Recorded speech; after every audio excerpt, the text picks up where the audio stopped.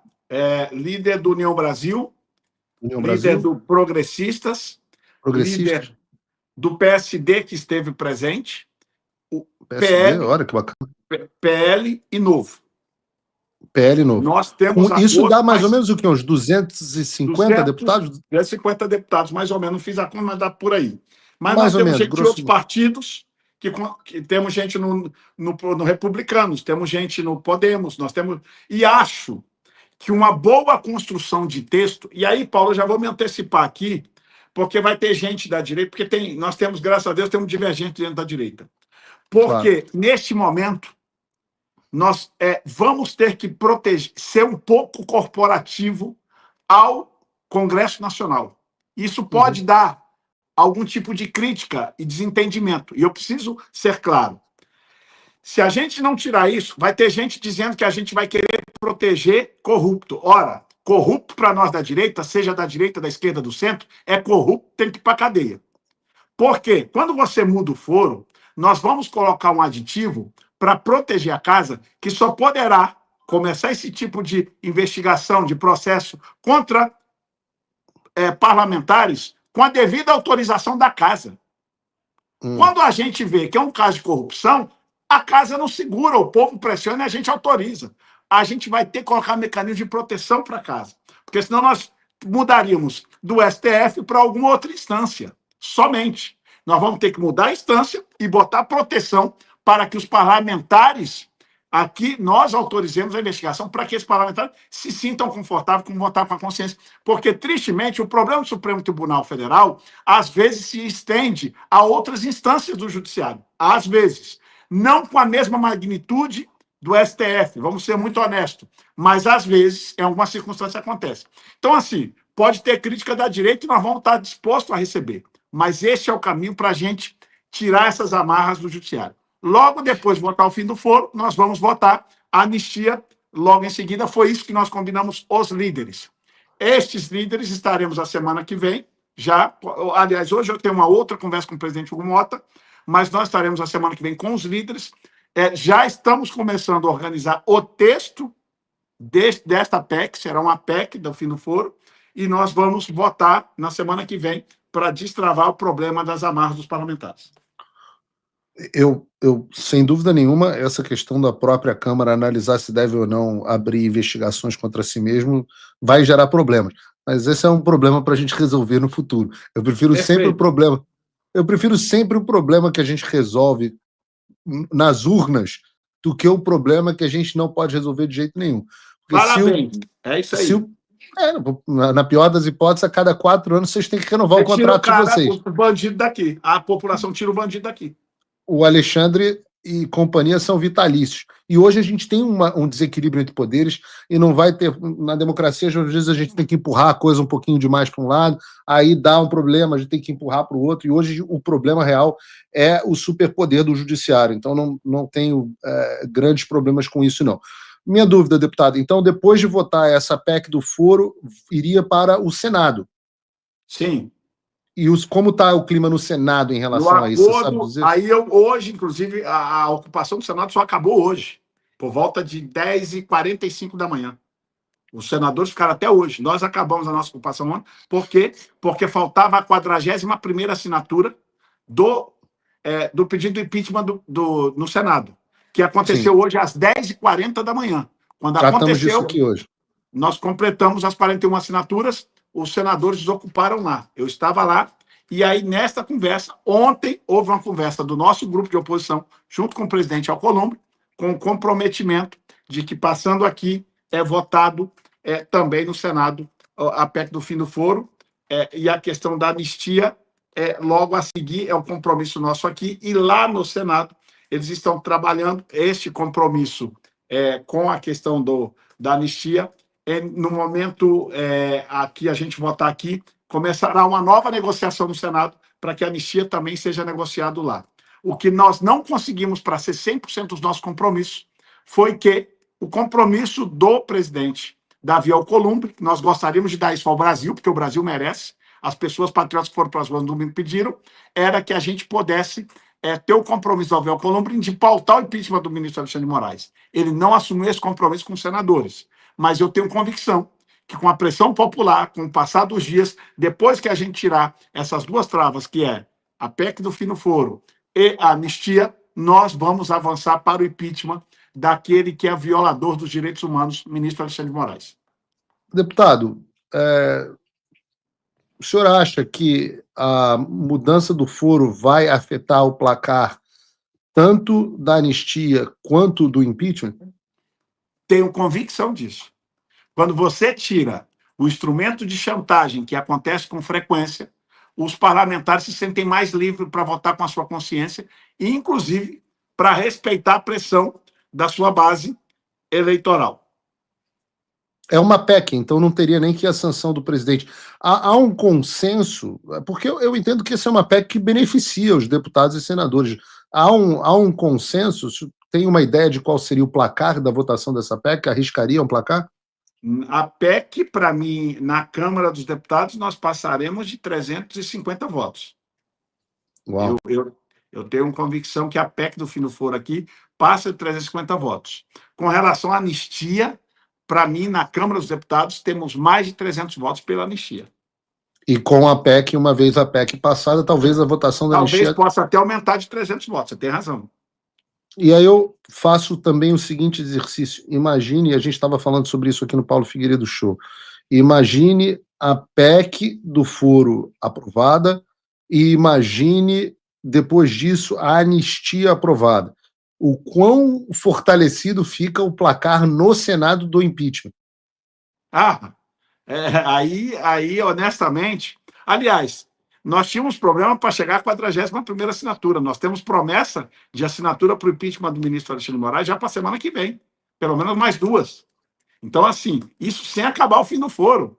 Imagina com a vinda do fim do foro, imagina com a anistia, isso vai virar uma onda. Eu tenho certeza nos instrumentos de pressão. Lógico que eu sou muito franco com quem te assiste, que o presidente Davi Alcolumbre, ele é um político que eu fui deputado com ele no DEM, aqui. Ele é um político que, com a questão da sabatina do ministro André Mendonça, se mostrou, quando ele tem algumas convicções, ele é muito firme em não flexibilizar. Isso talvez possa ser um problema para nós lá na frente com relação ao impeachment do Alexandre de Moraes, porque ele não, tem que ser honesto, ele não assumiu o compromisso de pautar isso. Então nós vamos ter que ter muita pressão popular, muito apoio dentro do Senado, além do que a gente já tem, que é a maioria, para que isso venha a acontecer. Mas nós não vamos desistir, porque entendemos que um violador de direitos humanos não pode estar onde ele está. Deputado, nós passamos já das 91 mil telas assistindo aqui. Eu queria que o senhor usasse a oportunidade para explicar para o público qual foi o impacto. O senhor me mandou um vídeo muito bacana que me emocionou, chorei até ao ver o vídeo que você me mandou, em cima do carro de som na Avenida Paulista. Qual foi o impacto na classe política, dentro da Câmara, dentro do Senado, de ver a magnitude das manifestações desse último domingo? Isso muda o sentimento de vocês? Ou isso a classe política está muito deslocada das ruas, a gente não escuta, não tem impacto, tem impacto? Fala aqui para a nossa audiência. Há 15 dias atrás, nós da direita, por conta de tudo acontecido, eu te diria que havia um desânimo generalizado da nossa tropa de parlamentares, seja Câmara, Senado. O clima de 15 dias era o clima desta semana foi o clima que o Brasil assistiu no plenário da Câmara dos Deputados e no Senado. Clima de guerreiros dispostos para conquistar uma vitória. E a vitória que este time todo se organizou para ter é a libertação do Brasil de uma classe política que cooptou o nosso executivo associado com alguns membros do Supremo Tribunal Federal para fazer o pior governo da história que o Brasil está tendo. Porque aqueles que ainda tinham alguma simpatia pelo Lula 1, Lula 2, devem estar gemendo nessa hora, porque o Lula 3 é pior do que o Dilma 2, que acabou em impeachment. É uma vergonha. A economia é um desastre no Brasil hoje. O Lula, com seu amadorismo da política internacional, é algo assombroso. Então, assim, a energia no parlamento foi contagiada pelo que aconteceu no domingo. Eu vi parlamentares chegar aqui, se emocionarem em reuniões que nós tivemos. Nós tivemos muitas reuniões aqui emotivas, porque nós saímos das ruas domingo contagiados. Eu falo e arrepio. Aqui é que eu estou com um terno, não dá nem para mostrar para o telespectador, mas a gente sai, vê senhoras, vê crianças gritando: fora Alexandre de Moraes, fora Lula. Eu sou brasileiro, cantando em nacional com todo o orgulho do mundo. Isso mexe com... Nós, brasileiros, temos uma característica de sermos emocionais, nós latino-americanos. Então, assim, parabéns aos brasileiros que foram domingo. Todas as manifestações, Figueiredo, foram acima da expectativa.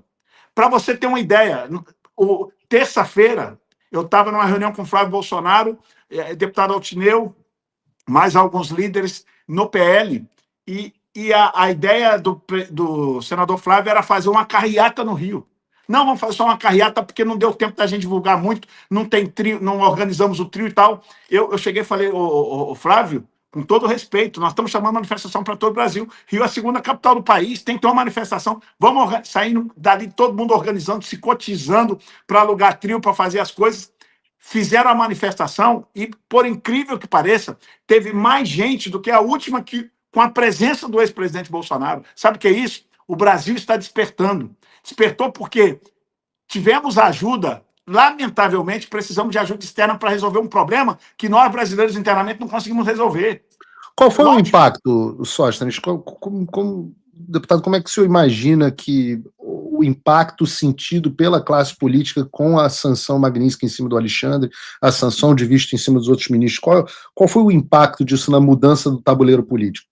Eu te digo, eu vou usar uma palavra que acho aqui neste momento para melhor definir. O impacto da Magnitsky foi uma libertação do país. Meu sentimento é que o país se sentiu liberto, porque a intimidação, o processo que o ministro Alexandre de Moraes está usando para matar a democracia brasileira, junto com alguns ministros do STF que às vezes acabam se associando a ele, é um processo de morfina. É matar o paciente sem sentir dor. Eu sei que a morfina é justamente para prolongar a vida, sem dor. Mas acaba todo paciente com aplicação de morfina, em algum momento, virá óbito. Nós estamos neste processo. O ministro Alexandre de Moraes, de maneira estratégica, calculista, típico de um psicopata, ele aplicou morfina na democracia brasileira, que as pessoas estavam com medo de sair às ruas. Medo de ser presa, como a maioria foram inocentes, pessoas que foram tratadas como bando, colocadas em ônibus para falar: vamos levar para vocês para a praça, e foram levadas para prisões. Então, assim, o brasileiro está assustado. Você sabe até agora, o Paulo Figueiredo, por que os caminhoneiros não pararam? Por medo da mesma morfina de Alexandre de Moraes, que aplicou multas infinitas em transportadoras, em caminhoneiros no Brasil afora. Eles já gostariam de ter somado conosco, não somaram por causa dessa morfina aplicada. Mas a Magnitsky chegou como a libertação do Brasil, e eu acho que a partir do domingo passado, o Brasil é outro país e a gente vai com a ajuda do povo. Não acabou, nós só vencemos, estamos começando a vencer batalhas. Falta muito. E 7 de setembro tem mais, né? 7 de setembro tem mais. E a batalha final será a eleição de 2026. Ou a gente Sim. ali acaba de enterrar o país para consolidá-lo como um país socialista, esquerdista, como a Venezuela é, a ditadura implementada totalmente do judiciário, ou em 2026 nós vamos voltar a ter alguma esperança de resgatar o nosso Brasil. Daqui até lá, muitas batalhas nós vamos passar. Hoje, nós celebramos, ontem nós celebramos, hoje estamos já organizando a mente para as próximas batalhas, mas nós temos que estar preparados. Você de casa, você que nos assiste, você parlamentar, você que nos informa, Paulo, vocês estão fazendo um trabalho brilhante aí com o Eduardo, liderado pelo nosso deputado Eduardo Bolsonaro, nosso guerreiro, que aproveita aqui, depois ele vai te assistir, se não está assistindo ao vivo, para mandar um abraço a todos os brasileiros que estão exilados nesse momento, aos presos políticos, a todos esses. É por vocês que nós vamos lutar todas as batalhas que vier até a gente libertar o Brasil da esquerda e do socialismo. Eu agradeço enormemente aqui, deputado. Parabéns mais uma vez aí pelo trabalho. Transmita, a audiência está aqui no chat, transmitindo também os parabéns, os aplausos. 92 mil telas nos assistindo. Então agradeço a participação do Paulo Figueiredo Show. Sei que o dia está corrido aí, vou deixar você voltar ao trabalho. Eu vou na comissão lá de Relações Exteriores. O Flávio está lá, nós estamos. Vou marcar. O bicho está pegando. Vaza a toga rolando. Vaza a toga rolando, isso aí, tá? São muitas frentes. Um abraço, parabéns pelo seu trabalho. Deputado. Obrigado mais uma vez. É realmente digno de nota, tem que elogiar, porque eu fui a pessoa que passou mais tempo aqui cobrando que a nossa classe política, veja, como o retrato do que vocês recebem aqui no Paulo Figueiredo.